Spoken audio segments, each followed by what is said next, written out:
Hey, good morning, good morning, good morning, good morning. What's good with you? It's me, your boy Trey, and First Information Morning Sports Talk. Sorry, a little late, had the little technical difficulties, but in any case, we're here. I'm here. We finna get it, so gotta go on. So I'll give a chance for everyone to get in, to fall in to the show this morning. A few things to talk about, a lot of NFL heavy information and conversations. But in any case, like I said, we're here. As y'all know, if y'all didn't know, my co-host Bishop is out of town or making moves, getting out of town. He should be on tomorrow. Be back with us to talk and discuss whatever we got going on.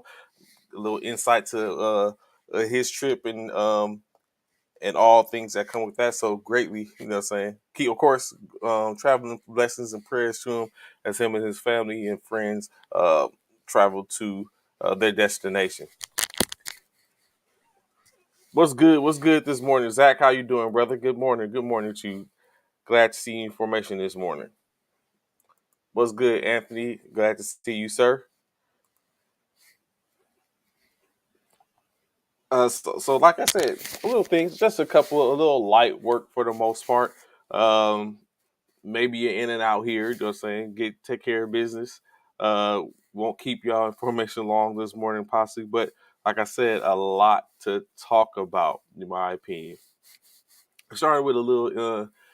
Well, you know what? Actually, let's do this. It was something I did look at and they can get a chance to bring up yesterday. Um, but let's see if I can talk about it now. Well, no. Okay. Uh, let's start off with this. What's going? What's good? What's good? Good morning, Coach. Good morning, Commissioner Myers. Good morning. Good morning. Glad to see y'all in formation. So yesterday, like I said, didn't get a chance to talk about yesterday. Uh, Yesterday in WNBA action, um, the WNBA had their, I think, second Commissioner's Cup, although it has been more emphasis on this year, but I think it's their second one. So, of course, the Commissioner's Cup is the WNBA's in season tournament in which they have yesterday, which puts over a course of 60 games. The teams play, and then of course the top teams with the high winning percentage play against each other. The team with the highest winning percentage is where the tournament takes place. And in this case, for the 2022 year, that pitted the last year's um, WNBA champion Chicago Sky up against this year's up and coming on fire new coach Becky Hammond, the Las Vegas Aces, in which they did battle yesterday, with the Aces coming out victorious 93 to 83, of course led by Asia Wilson's 17 points, 17 rebounds, 2 assists. um, Kelsey Plum, hot shot shooter, winner of the WNBA's All Star Game MVP. Kelsey Plum, 24 points, 2 rebounds, 6 assists, 19 points, 4 rebounds, 5 assists from Chelsea Gray. Uh, what else we had? Jackie Young, 18 points, 6 rebounds, 2 assists. The Sky, led by Candace Parker's 20 points, 14 rebounds, 4 assists, 18 points apiece from Kalea Cooper and Emma Messaman. And Courtney Vandersloot contributed with 8 points, 4 rebounds, 2 assists. As I said, um, the Chicago Sky become victorious. I mean, correction. The Las Vegas Aces victorious in the Commanders Cup, winning 83 to 93 as the season now continues, of course, as the teams make a last final push to get into the playoffs, and get ready to start their WNBA playoffs. So that in basketball. More in NBA, but basically, correction. If I backtrack a little, if you happen to be in Oklahoma this weekend, correction, in the weekend of the 13th, be sure to pull up and check out the NBA as they do the MB Mike Bravo Oscar, as we say, Military Basketball Association's uh, All Star game. It'll be chock full of a couple of competitions, 3-point competition, slam dunk competition, a military display in place. So get a chance to check it out as Commissioner Mike Myers makes sure I'm on point. 13 August. If you're in that area, be sure to pull up. I think yesterday, more in military basketball. Uh, He's like I said, Randall Haley's an all-star. Let's get that out there. Haley is an all-star. Um, Other things, of course, in military basketball. Yesterday, I think it was yesterday or this a couple of days ago. They had a JBSA back into the fray, had their above a varsity team tryouts. So be sure, saying, be always on the lookout. You can go anywhere, especially we tend to post it on our Facebook page for those military individuals that we watch it, that check our page or subscribe to our page, where you can check out anything that's going on for the most part in military basketball. There's a plethora of events out there that's coming up. So support that movement, and just pull up, show up. Um, but in NBA, National Basketball Association conversation, we know there's currently talk still going on in reference to a movement of Kevin Durant possibly be moved to. Yes, sir. Appreciate it, Commissioner Miles. Try to be that. That is a potential for um, Kevin Durant to be traded to the Boston Celtics, in which the trade would have been what was put out by Boston. They tried to move, of course, their all-star forward in Jaylen Brown, um, newly acquired Derek White, a pick and a pick actually for to get Kevin Durant. Of course, Brooklyn blocked that and declined that offer and countered with Brown and stated they wanted another draft pick, another rotational player, as well as Marcus Smart, in which, of course, Boston is like, we're not about to do that. And so, but I believe they're still in talks and conversations. So, and that being said, one of the things brung up was, of course, when things of this nature get spoke about, usually it is customary for a question to be asked to who's the current top player on that team. And so, and no, not to disappoint, the media caught Jason Tatum and asked him, "Hey, what do you think of the trade, of a potential trade, or be able to play with Kevin Durant?"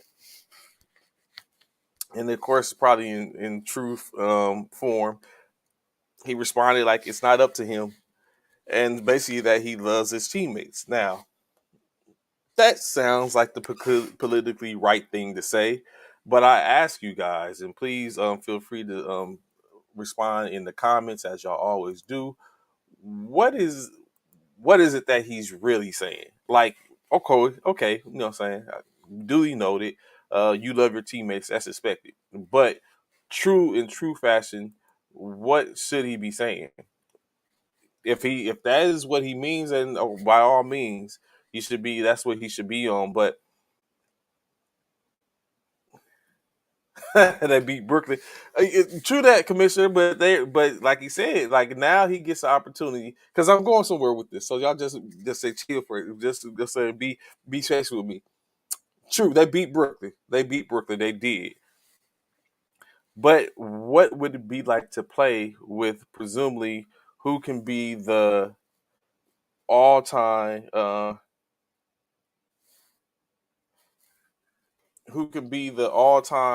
mean, presumably one of the all time um players, and Kevin Durant. Like, we know LeBron James is still around and things of that nature, but Kevin Durant has been in plenty talks and conversations for his particular skill set at his height, with the speed and his ability to uh, do things. So, what would it be like if you consider yourself to be a superstar, Although we have all stated that we think it's a little past that. We don't think that's the possibility when it comes to Jason Tatum. He just wasn't ready. But in any case, he has been in that conversation to get aligned with another superstar at the price of a couple of the people in which you basically were engaged with that led to your superstar status for the most part. When you look at particularly Marcus Smart and Jalen Brown, at the price of losing those two to get someone in who is a couple of years older than you, who is presumably a little bit injury prone in the later years, in his later couple of years. What does that do? What does that say? Are you going to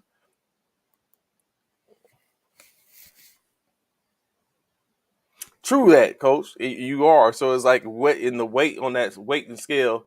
If it was an hourglass, we would call it the sands of time. But on that weight and scale, is it worth it? First off, secondly, you as the incumbent to receive this talent to play alongside of you, what are your real feelings? Like this, of course, on the media in the media, you're going to say, "Hey, that's not up to me. I love my play. I love my teammates. That's what's expected of you." But what are you really thinking at that point? Are you like, "Yeah, let's go," or are you like legitly like, "I love my teammates. I don't want to see them go." For me, it brings up other questions because obviously, if you watch the finals this year, you kind of notice that Jalen Brown kind of held down the Boston Celtics. Hence the reason why he's a piece to trade to get a talent like Kevin Durant. But of course, Brooklyn wants more. But yeah, I do agree, Coach. Kevin Durant's. Well, you know what, Coach Ryan? Are you saying that a Kevin Durant and Jason Tatum connection? Okay, Coach, Commissioner Myers, I see what you're saying. But so do you think that a Kevin Durant and Jason Tatum tandem is enough to get back to the finals? Because obviously, like we said, uh, Jason, I'm not Jason, Jalen Brown to be gone. In this case, Derek White be gone. Uh, Marcus Smart would be gone. And I don't know if Derek White is that rotational player or is it him plus an additional player to be gone. Um, and then I think what they have Gallo Gallinari. I mean, Denali Gallinari that's there currently. He was brought in. They have Malcolm Brogdon that's there brought in. So is are we saying that tandem or unless one of them are the rotational players? So, but a tandem of not a trio, but a tandem of duo of Jason Tatum and Kevin Durant is enough to get them back to the like an automatic. We give them an auto on paper. We have to keep I state that all the time to get them back on paper to get them back to a championship. Is that enough? Even though we have talks of Milwaukee being the strong case, one of the stronger cases, or other teams, we okay. Let's get the breakdown.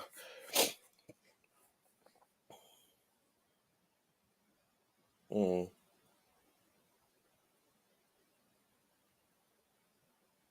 Okay, I can get you, coach.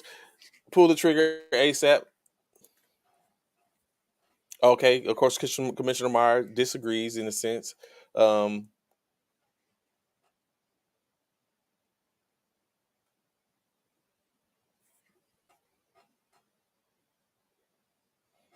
okay, Commissioner Meyer basically states that it's time, no difference. The Golden State Warriors build through organic movement. Here, a couple of free agents here and there to backfill what you're not getting in the youth. Okay, Coach Arias,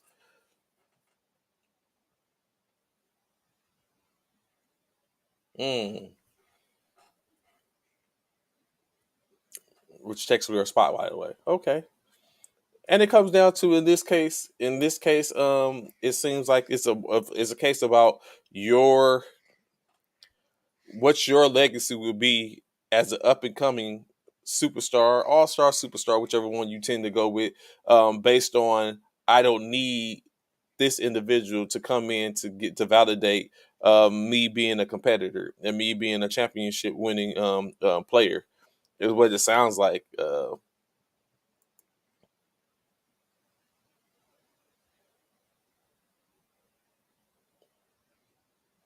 So true that, Zach. But in a sense, where that same stress should go to that of Kevin Durant, who would be bringing it in. Like Kevin Durant would be the reason for this season, to where if we lost rotational players or some key players, because we ain't just losing rotational players, you're losing a couple of key players that were in their starting lineup. So you're giving up two starters, maybe one or two rotational players, as well as your few, as like Coach Uriah said, a couple of future draft picks, which you don't know who those are. Um, that's it may not be enough. Is that championship like to give up that to get one or two championship? Is that formidable? Hmm. Bucks best in the East if Tatum's there. Okay, true that, Commissioner. We've seen it all before our eyes, the very eyes.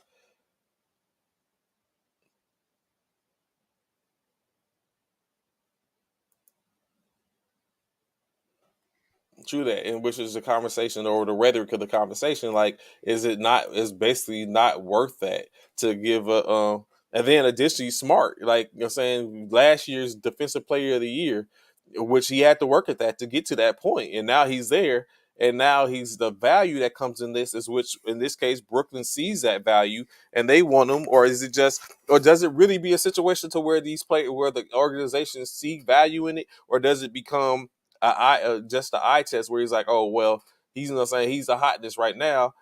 If we're going to make a trade, if we're going to do talks, we want to do our best. We want everything that we can get. Excuse me.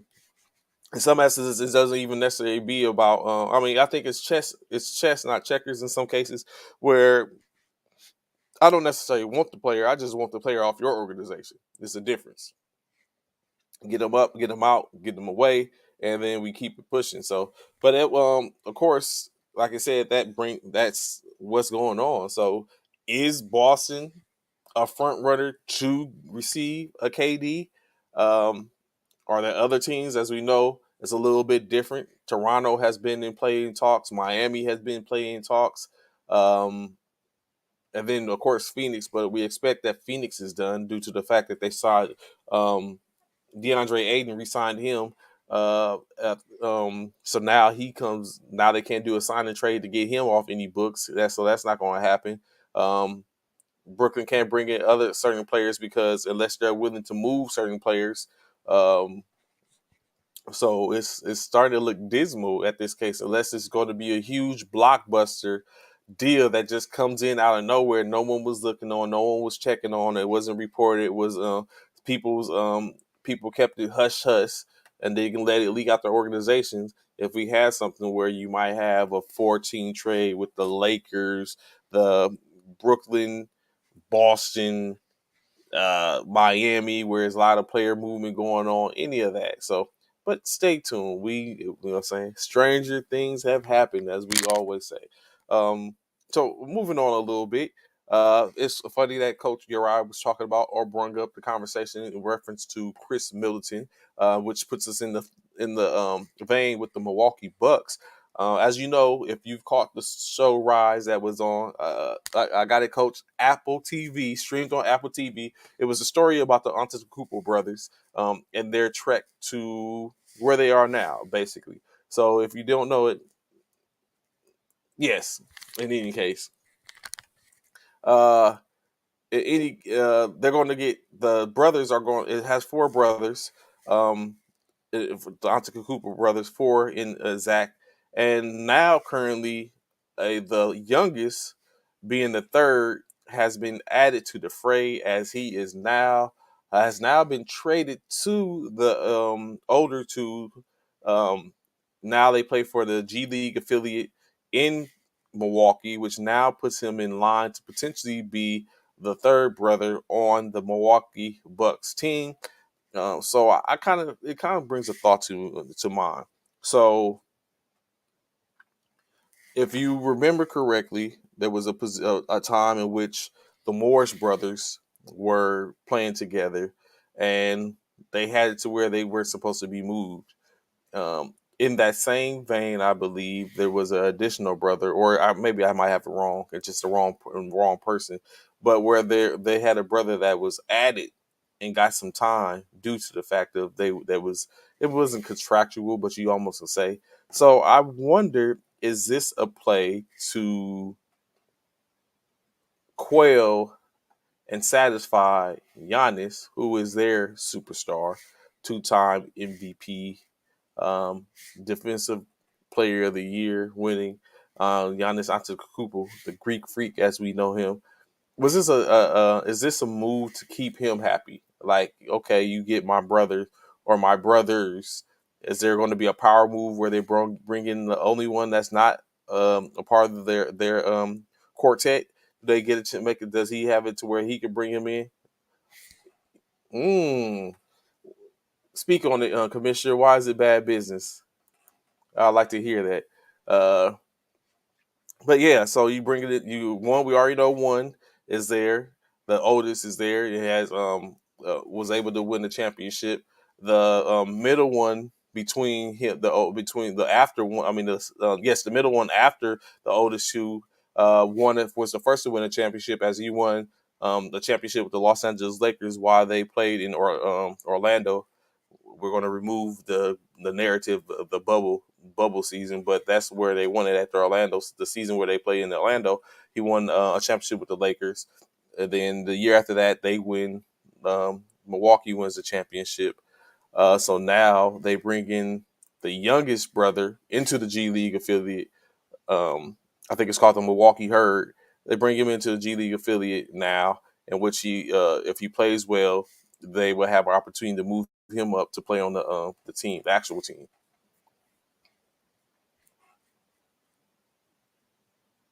Mm.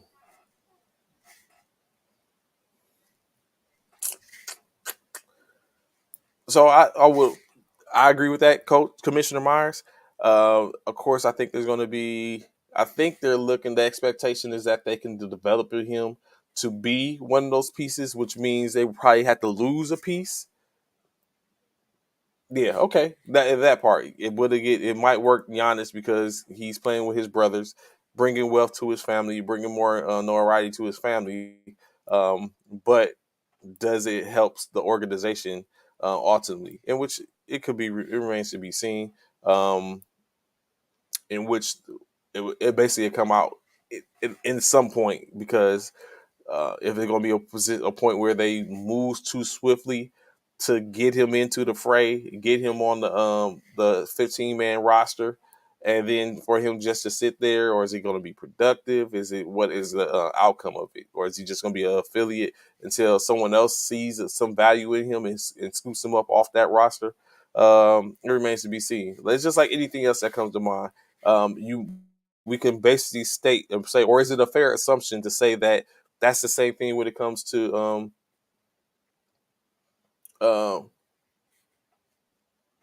Andrew Bynum. You talk about the Andrew Bynum from the Los Angeles Lakers back the championship Andrew Bynum. Okay, I see what you're saying. I have to read the question. All right, I see what you say. I see what you're saying.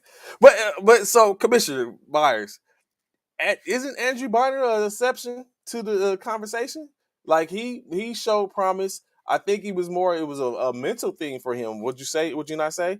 Because while he was there, in L.A., he was fine, and then he got moved from L.A. Went to where was it Washington? He went to or wherever he went, in which he started flipping out and doing all kind of stuff that wasn't like he's like, what's wrong with this guy? And then he like basically descended from there. But while he was in L.A., he was okay until he started having injury issues, and then they moved him.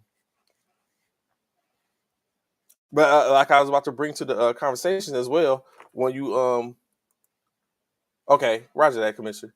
I have to think about it because I'll be honest, he got lost in translation. I was like, oh snap, Andrew Bynum, yes. Um, Not to mention having to live in the shadows because we all know he had to live in the shadow of Shaq and who was the latest in the players in which he had came before him. But yeah, I was about to also say when you talk about like the Andre Cooper brothers and the fact that the youngest Alex had been brought in. What about Leangelo Ball, who of the three, Lonzo and Lamelo, Leangelo has yet to get an opportunity or a chance in the big leagues. He's been on a couple of G League teams, even of late playing for the G League, their G League, the Swarm, the Charlotte Hornets G League affiliate. In which yet he still hasn't gotten an opportunity. It's talked about. Everyone speaks about he has a nice shot. He has a burner, in which I was looking at some the other day, in which I was like, I don't know. Like, you can drop 48 points. I don't know if I remember the JBA, Junior Basketball Association, which the father, the, their father, LeVar Ball, tried to enact, in which the Ball brothers, LaMelo and Leangelo, were the stars for. And in one game, they dropped 48 points apiece, but LaMelo was like 8 of 35 from the 3-point line. So, saying things in that nature, like you said, um, video and stats doesn't lie when you get to looking at it. And so it brings up the question, like, I ask, do we think Leangelo will ever get on a 15 team roster and make an appearance and can become in late become a formidable player or even a average player in the NBA, to where he's constantly on rosters and he's not being bounced around in G League affiliates, teams, or at some point goes overseas, or he goes to the NBL to basically get his shine. The Commissioner Meyer states no, he doesn't foresee it happening. Um, and if that's the case, is the LeVar Ball prophecy a failed one? If that is the case, or does he get a pass because he has 2 out of 3 that have made it to the league, and that third is on the cusp? In any case, what I'm saying, shout outs to the Ball brothers, the Ball family, making things happen. Um, Let me see, where else can I go from there. So yeah, of course, I'm very sure more to come when it comes down, or where we talk about discussing the NBA. The season has ended, but of course, at some point they start to rev back up again. At some point, we're going to have conversation and talks in reference to the Olympics, which is at this point, 2 years away. So USA select teams, I'm very sure, are going to start getting picked. Some people are going to probably fall off. We'll start having conversations in reference to what all-star, superstar is or is not going to be playing in the game, or is going to elect not to participate in the Olympics. So we shall see. Do we see? Is not okay.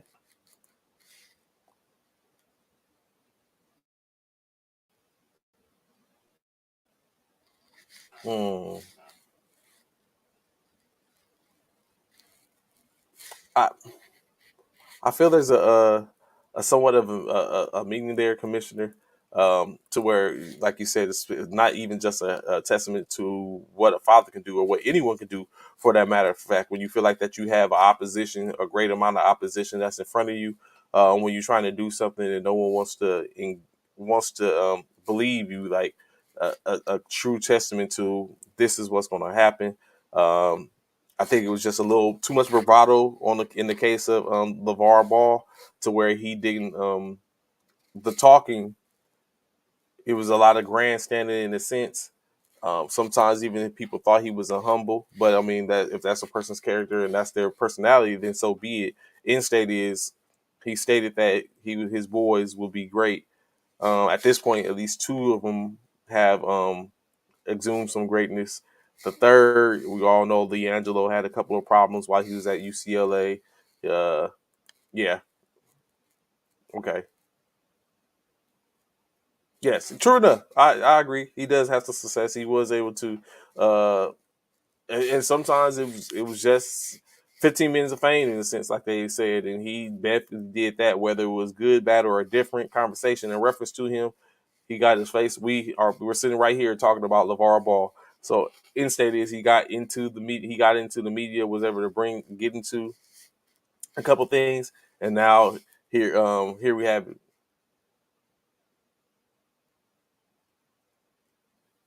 Correct. You are that. And that's such a great point, Commissioner Myers, because we sit here, or we sit back, and we talk about things, but in state is X amount of people.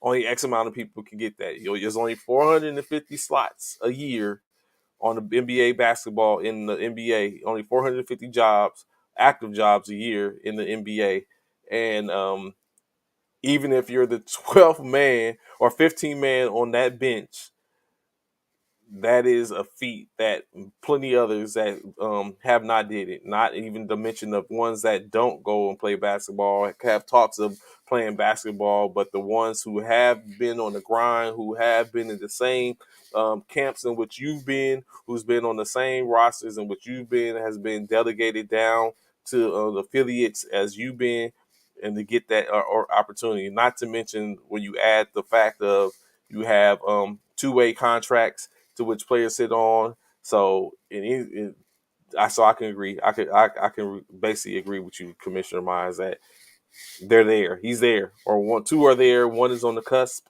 For the most part, from the fact that he's in a position to where he can play himself into a contract. So we'll save the greatness talk. We'll just say at this time it's just maybe just a little delay, some more growth to be done, or to be seen in the right position. Um, so I completely agree. Which goes, of course, for the same thing when we're talking about NFL conversation. As we know, if you were if you was looking yesterday or checking yesterday, uh, Tampa Bay has come to terms on a 1 year deal to bring in Julio Jones, two-time All Pro, four-time, I think 4 or 6 time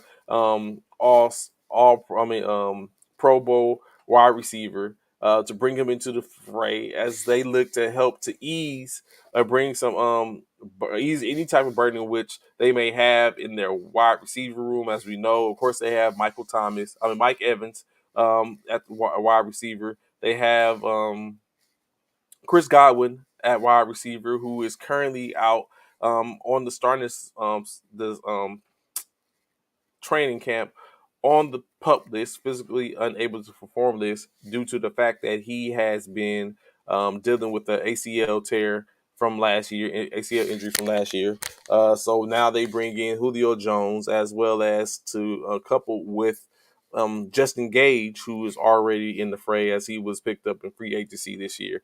So is this a position to where we see the same thing from 2019 with Tom Brady being able to pull out another championship before he walked off? Kyle Rudolph, we already know, has been added to the team as well as Grunk. Uh, um, basically walks off and state he's not playing, he's retiring. So they go get Kyle Rudolph and add him into the fray. So what is it? What is that we see here? Or or do we have a situation where I've always heard the conversation, as we know, the NFL is an entertainment entity, right? It's sports, but it's an entertainment entity. Do we see a situation to where now the Tampa Bay Buccaneers, the NFLPA Association, can write a script to where the one and only Tom Brady, 7-time NFL Super Bowl winning quarterback, pulls a one last ride, get to the Super Bowl, win the Super Bowl, and retire in grand fashion, hoisting the Lombardi Trophy and writing and certifying his stamp to the Hall of Fame with another championship. What else can be scripted in any type of other way? As a conspiracy theory comes into play, is this a possibility? Do y'all believe in the conspiracy theories in reference to sports and the outcome of certain things. I like to hear y'all's comments on that. I know there's a lot of people who believe or think that conspiracy theories are out there. What do y'all think? Of course, excuse me. Feel free to comment on that as we continue to move on. Uh, but yeah, Julio Jones now a Tampa Bay Buccaneer teaming up with, of course, Tom Brady. Where are you at? In other news, of course, running back Chris Carson for the Seattle Seahawks has to call it quits. He's only been in the league 5 years, 27 years old. Oklahoma State's product, in which a couple of years in which in 2018 and 19, correction, yeah, 2018 and 19, Chris Carson twice ran for over 1,100 yards rushing, but due to a neck injury that he sustained, is not able to continue to with his career. Actually, for the most part, he went to, of course, they started the season this year, training camp. He was not able to pass the physical, in which then the Seattle Seahawks elected to release him. And after the release, he basically said he was retiring after 5 years in the league. He's optimistic that he will be able to get back in, but per the government, I'm sorry, per the GM of the Seattle Seahawks, John Schneider, basically stated that with that type of injury, it's probably not a possibility. So Chris Carson, after 5 years on the Seahawks sideline, calls it quits, retires at the young age of 27 years old, in which you have to take in consideration your health as opposed to the bearing of riches. And now he sits on the sidelines, or he goes into find anything else to do except for play football. Which, in case, I don't think the Seahawks are in bad hands. Their running back room now consists of Rashard Penny, as well as their second round pick from this year's draft out of Michigan State. Um, um, his name escapes me at this time. Kenneth Walker the third is also now they compete for the snap reps in up in Seattle, so it might not be as dismal. Of course, I don't want to see the guy go or leave out in that manner, but I have to keep it 100. I am a San Francisco 49er fan. I remember being up in San Francisco as I was stationed in being up in Seattle as I was stationed at Joint Base Lewis McChord, just outside of Tacoma, Washington, which is no more than about an hour from uh, um, Seattle and their stadium. I remember working Seattle Seahawks games. I remember being there in games in which they played San Francisco, in which every game while I was in the 3 years I was in Washington, I went to 3 49ers Seahawks games, and we did not win a single game. I was there to witness Cam blow up Vernon Davis and cause a fumble in the rain, pouring down. Fumble. Vernon Davis didn't come back after that. After that hit, injured, out for a couple of games. Cam Chancellor, Legion of Boom. I remember seeing all that. So, with all that being said, I am empathetic for what's going on with Chris Carson, but I can say that it's one player less for the 49ers to have to worry about. But of course, the optimism for Chris Carson, hopefully he does have an opportunity to come back after the neck injury to make way to get back into the league. to prove everyone wrong, to show just like that what Mike Myers was saying in reference of a person's resiliency and the idea of that they have it in them that they're going to make something happen that they said they're going to happen. It may be, or maybe this is our Lord and Savior's way of telling them, like you're saying, "Be still, my son. Like I have something else for you." Remains to be seen. We will see. Pittsburgh, the beloved black and yellow, black and yellow, black and yellow, the steel curtain, and all the moniker in which comes with that. The new what's that Accenture Stadium as opposed to Heinz Field. The Pittsburgh Steelers cornerback Minka Fitzpatrick is currently starting training camp on the PUP or physical unable to perform list, as we all know. A lot of teams or the players are tend to do that. We're going to talk about a couple of them this morning. Minka Fitzpatrick basically, while on vacation, had a accident on a bike. They can specify if it was like he was riding a bike or he was on a motorbike or if it was a what type of bike it was. But he did have an accident in which he fell off the bike during vacation, in which he injured his wrist. So reportedly, there is no true or real big damage in this injury. However, there is some discomfort. So through that discomfort is what's keeping Minka out for the presumably time as their training camp start. A lot of people reported yesterday, which everyone now everyone should be reported as of now. So Minka Fitzpatrick on the pup physically unable to perform this due to a injury during his vacation. Also on the physically unable to report list in Arizona, wide receiver Marquise Brown has been placed on correction, not a physically unable list, but the NFI. Basically, correction, both of them are on the NFI non-football injury list, active non-football injury list. They're both on the actually those lists in which Marquise Brown has a hamstring issue, to which his coach Cliff Kingsbury was actually pretty pleased, as he said, in reference to the performance of Brown. He thinks that they're going to be very formidable. They're going to be able to do some things.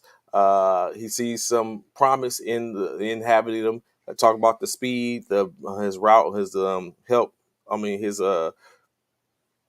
development in route running. So the expectation is that they're going to be a nice team. Of course, we know DeAndre Hopkins is out 6 games. It's not due to be back until week 7 in the season. To where at that point they will have 11 games to make a move, depending on where they're at by that time, or to build a little more chemistry as they continue to make their push to make it to the playoffs for the second year in a row. Uh, on the physically unable to perform list, we have Michael Thomas, wide receiver for New Orleans Saints, as he is still dealing with a setback a little bit ago in reference to his ankle. As you know, in 2020, during the first game of the season, Michael Thomas had his ankle rolled by one of his teammates during a play, which he was being a blocking play. And he's been out, or he's had issues and problems with it when he finally just decided to elected to get the surgery and has been recovering from the surgery. So I think they're two different players drunk. So with that being said, there's Christian Kirk, I think, was underrated, maybe a little bit, or it might have been just in that system. We get a chance to see now in both players, because now they're both in two different situations, with Hollywood Marquise Brown leaving Baltimore and going to Arizona. Uh, he's got the same type of quarterback. When you look at a player that could, a quarterback that's mobile, can move the pocket and maybe open up passing windows for him, as opposed to what Christian Kirk has in Jacksonville. But presumably is Lawrence a better quarterback potentially than Kyler Murray potentially at in-state? Like as we look at potential for Trevor Lawrence to develop Is he going to potentially be a better quarterback than what Kyler Murray is? I don't know. Um, as far as Michael Thomas, I think he'll be back too, and that's what the GM Lomas was saying, that they expect, even though he's still on the pup list, he's expected to be back soon. So he'll be there, looking at being able to play and building the chemistry with Jameis Winston. So, in your comment, Drunk, are you basically saying that Jameis isn't a top QB, or he doesn't have the ability or the gifts and talents to be a top QB? Is it possible for him to grow on the ability to throw 30 touchdowns and limit the fact of he threw 30 interceptions in that same year? Is he Does he get a chance to bring it back and play on the fact that he was 5-2 before being injured last year? Like, some things remain to be seen, and that was without a Michael Thomas. Heck, that was without Jarvis Landry, in which he has now Michael Thomas and Jarvis Landry. So we might have something different. I can't remember who Jameis had when he was in Tampa Bay as the receiving core, but it's a conversation to be had. All right, I'll go. I'll give you that. I'll give you that. In which we'll get to see how it is, and we got to take in consideration. He's not. Jameis is now being coached by Allen, who is a defensive coordinator who has this first time with a head coaching gig. So all that is to be seen. I think what I'm trying to do, I'm in that point now to where I try to give an opportunity for people to be great before stating or bring it up like, okay, this is where we're at with it. I gotta give them a chance. So it gotta give them a chance. Just give them an opportunity to kind of like grow and see what they can do. Jameis has been around for a while. He's in a different situation now. At least he gets this opportunity. Um, One given the reins, he was doing okay. So maybe he makes a run at this. I'm not saying they should win the Super Bowl or they're going to win the Super Bowl, but of course, like you said, the growth that we see in Jameis. Um, Other news, of course, I think Anthony's still out here in the comments. The Washington football team, Anthony Price beloved Washington Commanders. I'm sorry, not longer the Washington football team. The Washington Commanders are still without their defensive standout, Chase Young, as he is still recovering from the ACL injury, which he had late last year, or mid last year. He's basically still got the recovery as he tore the ACL. Head coach Ron Rivera basically stated like they do not have a timeline. It's an ACL tear, so it's expected to be longer than what it is. As he comes back he's there in camp, but he's on the physically unable to perform this. Additionally, also tight end Logan Paul is on that list, as well as two centers in which they have in Chase Routier, who has a broken fibula, and Tyler Larson's, who is out due to a Achilles tear. So a lot of talent on the Washington Commanders physically unable to perform list. I just don't know why these type of things happen to the Washington Commanders. It's been a couple of years where I was like, okay, they might do some stuff. They might do some things, but ultimately it comes up short. Chase Young, as Drunk gives his affinity and his love for has his play out still. And then you got to think when he comes back, he still got to rehabilitate himself. At that point, he'll probably be looking at maybe close to a year in which he hasn't been there. I don't know how active he's been. Of course, I'm very sure he hasn't been as active as needed to be able to keep that same energy and competition level, or just as that conditioning. So is going to be one of those things where he does come back. I'm sure he's going to need to build upon. So we might actually look and see him more effective come the next year as opposed to this year, even when he comes back. Um, However, someone that did avoid the physically able to perform this. Jimmy Garoppolo has basically passed his physical and is on par to possibly be back to being clear fully and be able to practice fully by mid August. Of course, he is expected to be traded away as if you didn't catch it, Kyle Shanahan has gave the stamp of approval stating that this team now belongs to Trey Lance. Now, me as a 49ers fan, that I'm fine with that, but what I don't want or like is to have the possibility of a situation where those words have to be eaten or we give up Trey Lance, something unfortunately happens to Trey Lance, like an injury or something like that, and now we have to rely on unproven talent to basically get us to where we need to be at, especially if it's a situation to where we was rolling with Trey and now we don't have anyone to back us up. If Trey goes down, at least we had Jimmy G. I don't know, would it be sensible to pay your backup $29 million?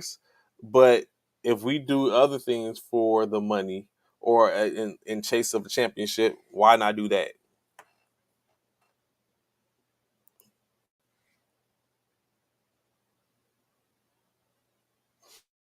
So I don't think the reason I don't think that's going to happen drunk, which is all good for fodder, but it's not going to happen due to the fact we all know that Baker is now there in Kansas, is now there in Carolina, and unless there is just a complete debacle and these dudes is just trash, and there's no way, form, and fashion that they could be productive and do anything, then there's not going to be a chance for Jimmy to go to Carolina. Now, is there a possibility for Jimmy to go to somewhere like Seattle, maybe? I don't know. Uh, does Pittsburgh enter the fray again? No, I doubt it. Trubisky, I think, is going to have an outstanding season, a pretty good season, a formidable season in Pittsburgh. Um, so at this point, I don't know where Jimmy will be able to go at this point, or who's willing to bring him in to where they have maybe Cleveland. I don't know. I know Cleveland has Josh Rosen. They have uh, Jacoby Brissett there as well, and Joshua Dobbs in there. Some unproven individuals, of course. I think in the both of the best of the three of them three is Jacoby Brissett. So maybe Jimmy gets traded to Cleveland, but what does Cleveland have to offer for a trade that's going to be enough to where San Francisco feel like, yeah, we can get him off the books as well as pick up something in the case. So I don't know. But to this at that point, it's what is stated is Trey Lance's team, and they're not going anywhere. Other conversations. Joe Burrow, as they called him, Thorough Burrow, Joe Burrow, for the most part, as Bishop likes to say, um, is currently sidelined because he has to have appendix removed, appendicitis surgery. With this recovery time, he will miss the majority of the training camp, in which his backups to resume taking snaps for him is QBs Brandon Allen and Jake Browning will be basically picking up the slack as Joe Burrow sits out. Does that become another place depending on the? Well, I'm very sure that's not. I'm about to say, is that a possible place? But Jimmy G is going to require a lot of money to be able to even sit as a backup or as a starter money. Well, I hope he's a dream quarterback. Let's hope for that. Let's remove all the other stuff and just hope, just say Trey Lance is going to be a dream quarterback. Drafted number 3 overall. Um, Another conversation, 13-year pro wide receiver Danny Amendola has decided to call it quits as he retires. That came out over the weekend, retiring at the age of 36. Amendola is a two-time Super Bowl champion with over 11,000 all-purpose yards. He last played in Houston. Before that, he had a pretty good couple of years in Detroit. Mendola now joins fellow New England teammates Edelman and Grunk, as they are players that from the Super Bowl years in New England that has been decided to call it quits out the door. Um, and so, of course, saying farewell. We know Danny Amendola, when I first noticed him or picked up on him and his skill, was when he was in St. Louis playing for the Rams as a wide receiver, special teams, punt returner.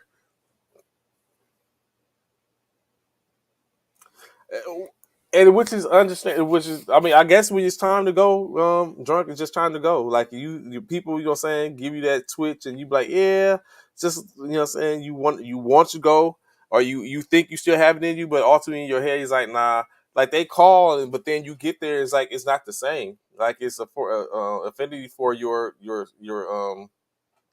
skill set, but you just don't feel it anymore. And I think that was the case with Danny. Like he probably just didn't feel it no more. I felt like you got to think of going through the grind at this level. It's not just like for us to go out and play ball and be like, okay, then go back to our everyday lives. For them, it's their lifestyle. They got to train. They got to go through practice. They got to get their body right. They got to deal with the ailments and injuries in which they had. The possibility of more ailments and injury to come up. And I think it just becomes a point to where it's like, you know what? I'm good. And I'm just going to go ahead and bow out gracefully. He has nothing, saying, to prove, I guess. Like I said, 2-time Super Bowl um, tight end. I mean, wide receiver. You got 2 of them things on his finger. Some have none.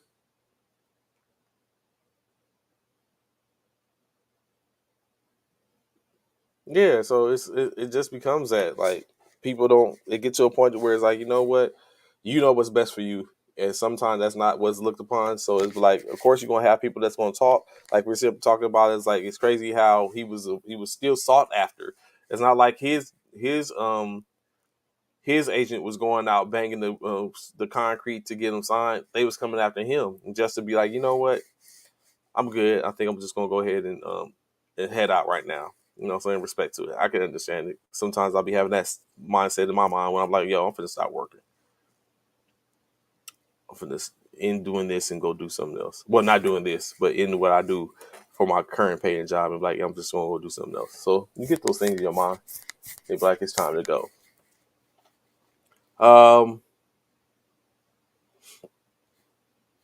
as we talked about earlier this week, Kyler Murray has stipulations on his contract that that basically um, state that he has to do 4 weeks, a correction, 4 hours of independent studying every week of the season and postseason, minus the bye week, in order to get paid what he got paid, $230 million.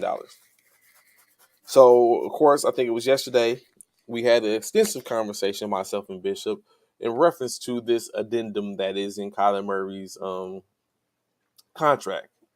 So today, he has teammates that have basically came to his aid to speak to his work ethic.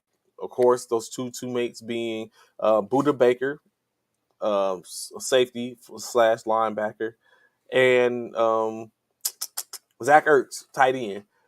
In Zach Ertz's case, he basically stated that it's been times to where he doesn't watch or he's not in the same room to watch the film.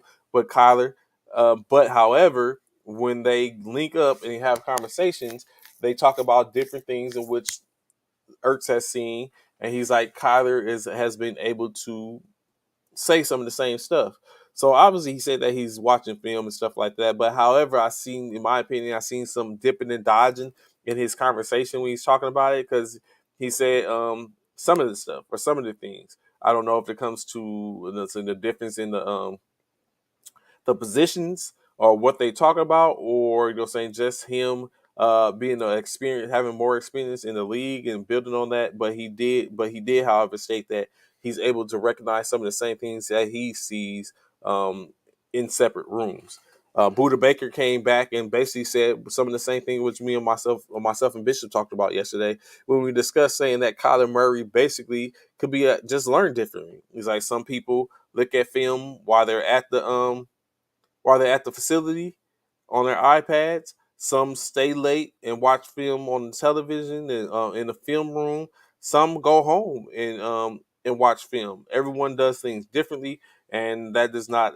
Well, that's no attestment or doesn't shouldn't attest the fact of with their work ethic. But again, like I said, it's come from some place. Things come from a place, and that had to come from a place where they feel like they probably didn't see what they thought. Again, is to see in their franchise quarterback whom they paid $250 million to. So again, protecting the investment. If it isn't a problem, then it shouldn't be a problem. If he does what he's supposed to do with that, then it shouldn't be a problem. It should be just second nature. He should be getting paid for doing something he's already doing anyway.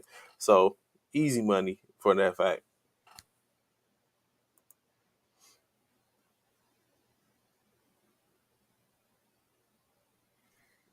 And I can feel you on that, drunk, to sit and watch. And so we're not saying that he has to do 4 hours a day. It's just being said he needs to do 4 hours a week, in which you could say that's a hour a week, 2 hours, hour and a half, whatever it makes for him to get his independent studies, to watch some film, break down, to be able to see something different. As we all know, repetitiveness helps you learn better, and it's repetitive. You basically break down. So within a 4 hour time frame, that's a lot of repetitive, even if he's going hard for 2 hours and then turn around and go hard an additional 2 hours to get that week out the way and then resets for the next one. Or even if it's not learning anything, it's basically uh, expanding on some knowledge which you already have. So that way it's like, okay, I see this. Oh, wow, I didn't see this before. So I don't think it's a bad thing.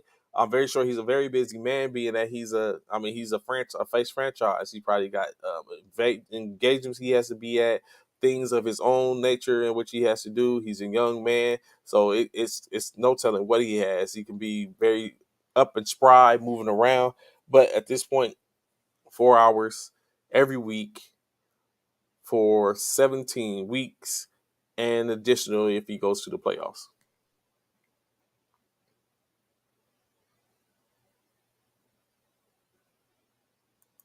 Yeah, you do. You got to study. It's a craft. It's a part of your craft.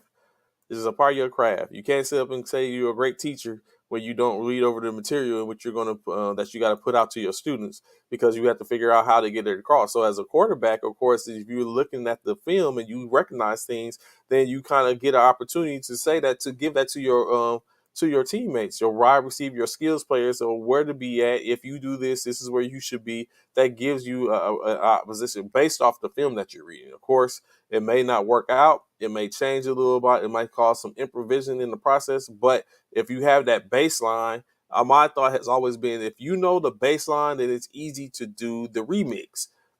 I can sit up, if I know what the lyrics are to the original joint, then I can make this remix can be better. But I can't just go and remix it. And I don't realize what the original is, or I don't have the premise of the original. So I stand forth on, you got to know what you're working with first before you start to do the provisions. And I think that's the same thing with saying knowing film. If you study the film, recognize where you're at, it makes it easier, your game plan easier to have a backup, 2 to 3 backups at the end state. So definitely that. Appreciate your agreements. Um,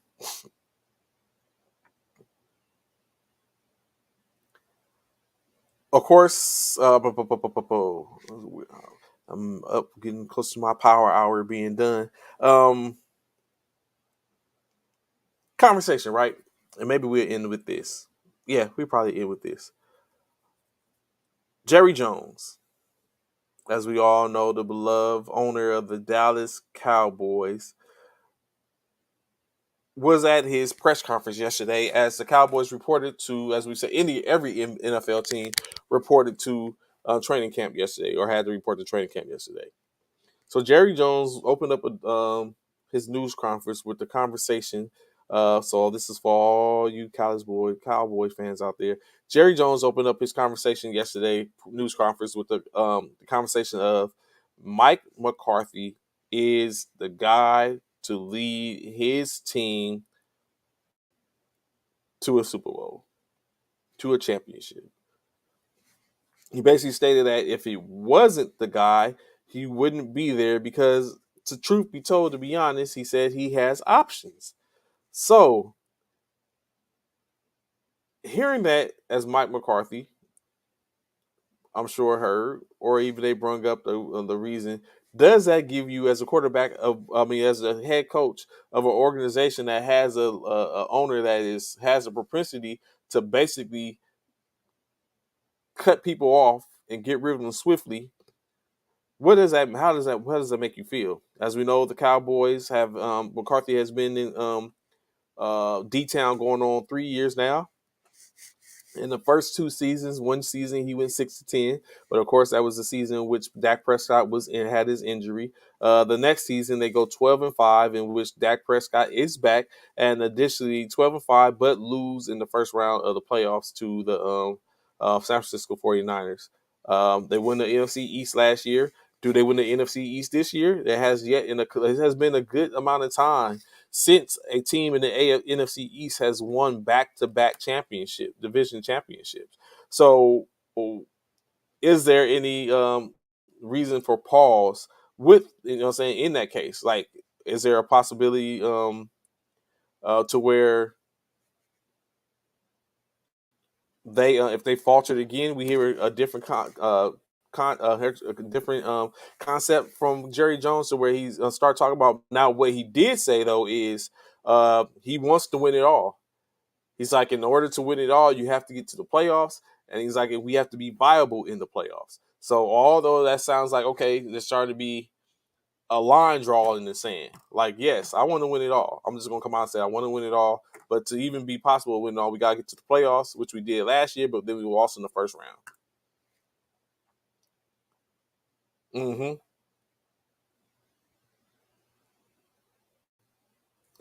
I don't know if it's Sean Payton that'll be there drunk, but I can agree with the rhetoric of uh, there's going to be some grumblings if he doesn't if he's not producing. And at this point, it seems like, yes, playoffs is good, but we need to be viable in the playoffs, which means we need to be more than just getting to the playoffs. We need to win in the playoffs, in which of course builds on us going to back to the Super Bowl. So um, yeah, that being said, it remains to be seen. I know a couple of Cowboys fans. I'm not gonna say they're delusional. They just, saying, like any other fan that believes that has a high regard for their organization and their team, which they cheer for, their players. And it's just, I don't know, for some reason the Cowboy fan base is just different. Like, I have frat brothers that's fans. Uh, it's just different. I don't know what it is, but saying, in any case, at the beginning of the season, everyone is on the same level until they start playing them games. Come by week 6, we start to see separation. Then we go down another 6 weeks, more separation, and then we start hearing the talks of, hey, trade this player, get rid of this coach. Why this team's so trash? I'm not going to any more games. Burning of apparel and stuff, like, that's what happened. Uh, Cowboys fans. Not because I'm a Laker fan, but just when you look at it, uh, Lakers, for the most part, organization does still do things and can win. Cowboys at this point is a little thing.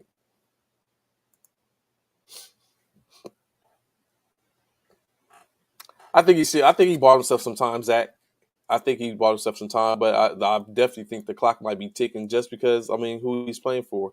Drunk this up and brung up, when you put the Lakers and the Cowboys in the same conversation, those are historically organizations in two different leagues, but they're basically the same in a sense, to where there's certain expectations of the Lakers due to who they are and what they've done in the past.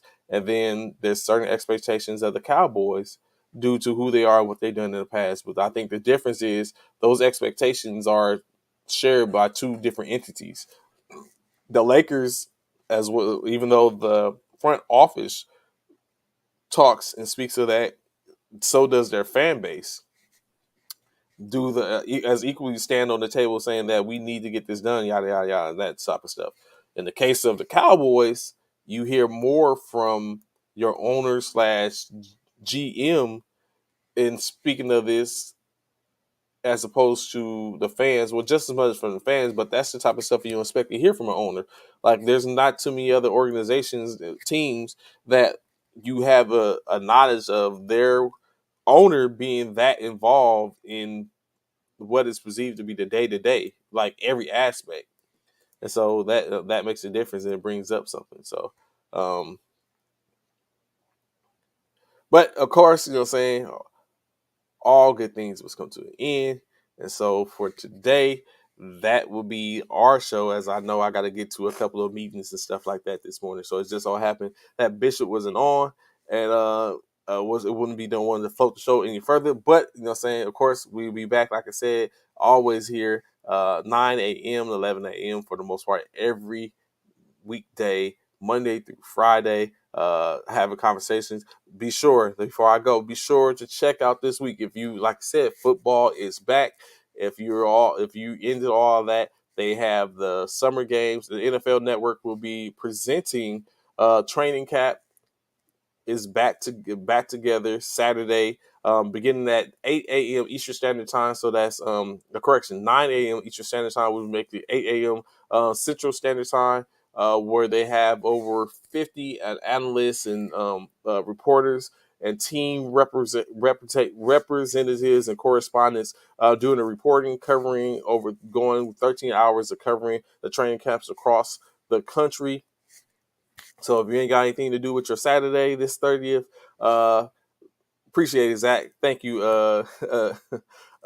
Stanton. If you ain't got nothing to do with your Saturday, be sure to check that out. You never know what it is that you will see or what you might be able to catch in that fact of the matter. So be there. Of course, if you in Dallas and you belong to that navy blue and orange, be sure to go check out, or anyone in Dallas, in the Dallas area. If you have children getting ready to go back to school, be sure to check out the a joint project at Cyber 5 Military Fraternity Incorporated and Mu Beta Phi Military Fraternity Incorporated. Their one of their chapters are linking up together to do a back to school giveaway, giving away backpacks with supplies in it. So be sure to, if you're in the Dallas area, go down, check them out. I have to post it, the flyer on our Facebook page and our other pages, but be sure to go down. If you're in need, feel free to go get that. That's what it's there for. Gentlemen doing good things in their community. Appreciate y'all rocking with us this morning. Look forward to seeing y'all tomorrow morning. Y'all know what it is. Until then, y'all enjoy y'all day. See ya.